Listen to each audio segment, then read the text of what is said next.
What's up, Mets fans? Welcome to a new episode of the Teens to Queens podcast. Today we have a few topics to go over. The Mets made a new signing to upgrade center field or just give them a little depth there, and some incidents, or not incidents, but some trolling jobs that happened with some free agents with the Mets recently.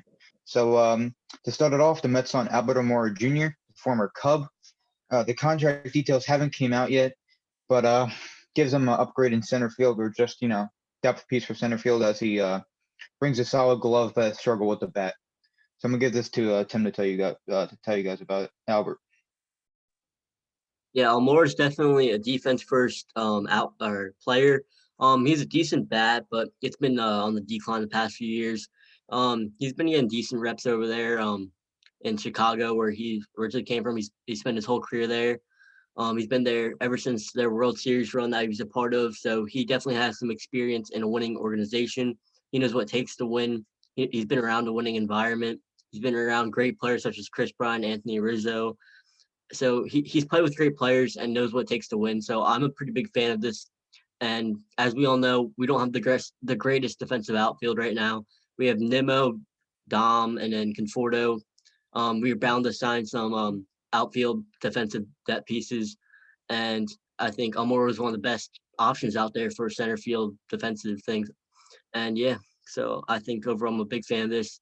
It gives us a lot of options, and yeah, I think we struck good on this one. Once we missed out on Springer, we really didn't have that many options on the free agent market other than like Jackie Bradley Jr., more obviously. And it's reported that Bradley Jr.'s asking price is really high right now. So, I mean, Almora is a good second option. He's not going to start every day, but he'll come in for a late innings replacement and he'll be a good option there. He does have a previous history with the current Mets hitting coach, Chili Davis, back in 2018 when Chili was the hitting coach for Chicago. And I think this is going to be a good signing for the Mets. We needed defense. We really struggled the past few years defensively in center field. Nemo's a great player. He's probably a top four offensive center fielder in my opinion, but his defense there just isn't that good. So now, not knowing when if the DH is going to be here next year, we couldn't really go out and sign a starting caliber center fielder because Nemo still needs to play every day. So I think Almora is a good option there. There was maybe we could have brought back someone like Jake Marisnick, but I'm fine with Almora, and hopefully he can have a good season for us. Just like they were saying, I really like the signing. I mean, I think we all knew that the Mets were gonna have to bring in a defensive center fielder, just like an everyday center fielder. But I feel like Jackie Bradley Jr. is more of an everyday center fielder, as Moore is more like a depth piece, or just like gets a start once in a while, or like a defensive replacement late in the game. So I really like the signing. Also, the fact that he does have playoff history. He has won a World Series with the Cubs, and he does bring a lot of energy to the team as he's kind of like a flashy player, like always brings a smile to the field. So that's definitely a plus. And if anyone has to say anything else, they can. If not, we'll just move on to the next topic. Yeah, definitely for the Jackie Bradley Jr. situation, he's definitely the best center fielder on the market after Springer signed with Blue Jays. But as Mike said, he would probably be looking for the start for the Mets, and we just can't do that as we do not know if the DH is coming back, and it would be too risky. As I'd much rather have Nimmo starting in center field and drop a little bit in defense than Jackie Bradley Jr., who is much worse defensively or offensively than Brendan Nimmo. So, and plus the price he was asking for was a little out of my comfort zone. He's asking for around 50 million for probably around 4 years, which I'm I'm not I'm not in too in love with Jackie Bradley Jr. to give him that long of a deal for that amount of money.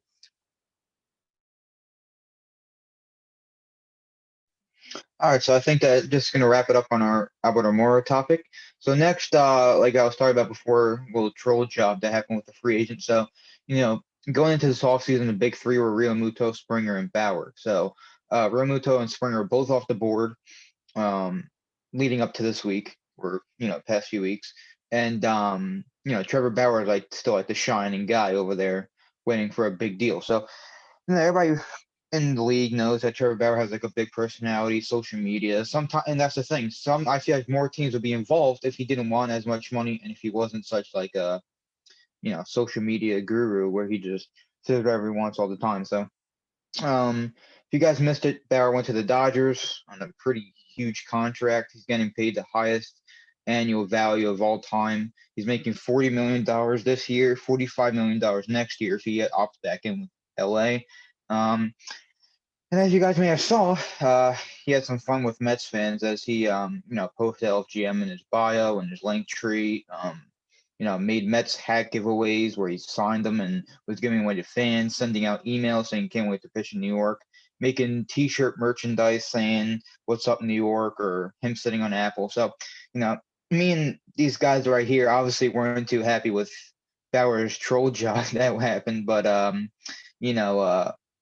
think the Mets may have dodged it by not signing him just by seeing how big his contract is, knowing that you don't really know what he brings to the table as he only pitched in 13 games this year. I'm pretty sure won the Cy Young, but 13 games is like not even anything. 70 innings pitched, I think he had exactly, which is about, I don't know, close to what a really good reliever may get some years, a long relief. So I'm gonna give it to these guys just to like give their thoughts on this. I think we all have the same exact opinion on what happened, but if they want to say something, they can.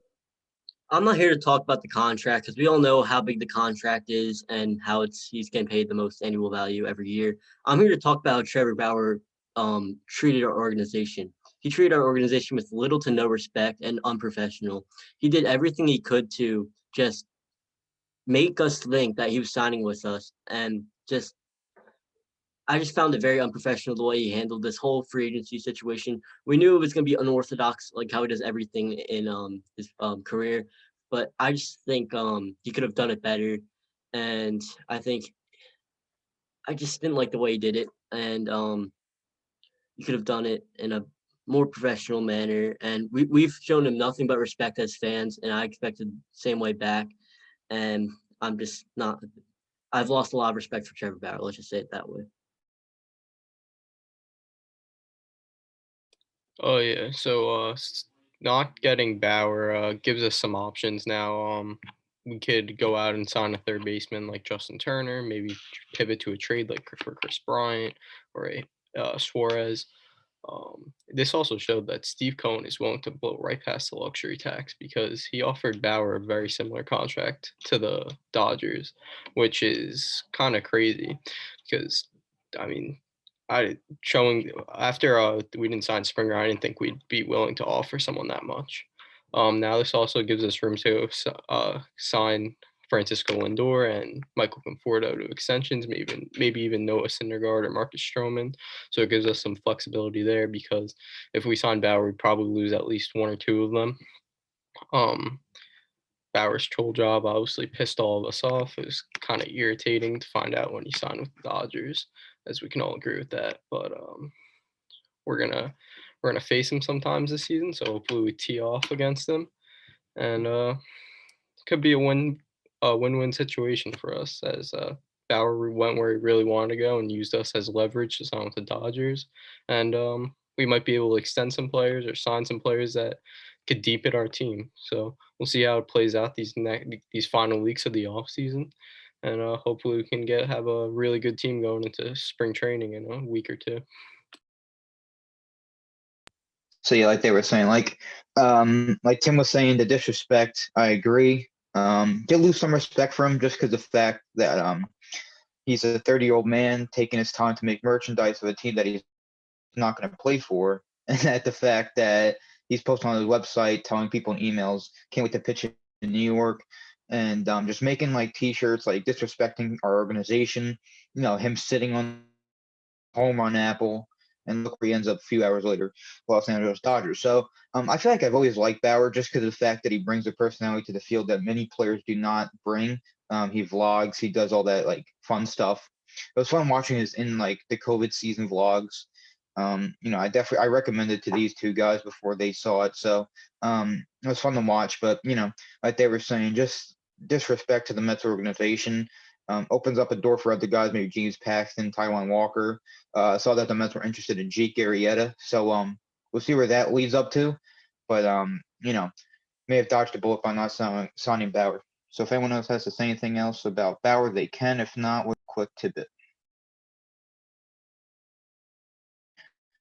All right. So as you see behind me right here, my background, we designed a new logo for Teens of Queens.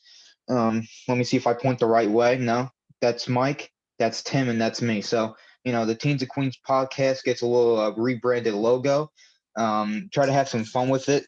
They liked it, so, we'll roll with it. And I think a lot of people like it. So, because we're getting a lot of, good feedback about it. So, we're just trying to have some fun, trying to grow our brand, trying to, make great content for you guys. It's all about like you guys enjoying our content. If you guys didn't enjoy our content, I don't think we'd be making a podcast anymore. So, honestly, I hope you guys really enjoy our podcast. I hope you enjoy what we went out there and done. Hopefully we could get some more interviews soon. Hopefully we could get, more guests on, maybe some interactive stuff with, fans and followers, and we're just going to discuss it with each other. Maybe but we'll give you guys updates if we ever do any interactive stuff involving like our followers. So there you go. All right. So yeah, as Bubba said, new logo. We're super excited about expanding our podcast brand. And make sure to follow us on Instagram and Twitter and all of our social medias that I put down in the description below. We're not even just posting our podcast stuff. We're gonna start posting more Mets related stuff and just giving you guys the best content on all platforms as possible. So make sure to go follow us on those social medias. And yeah, let's go Mets. And I think that's it for today's episode. So if you guys enjoyed, leave a like, leave a comment how you feel about Almora and Trevor Bauer, and subscribe. We really appreciate it and hope you guys have a great day. Let's go Mets.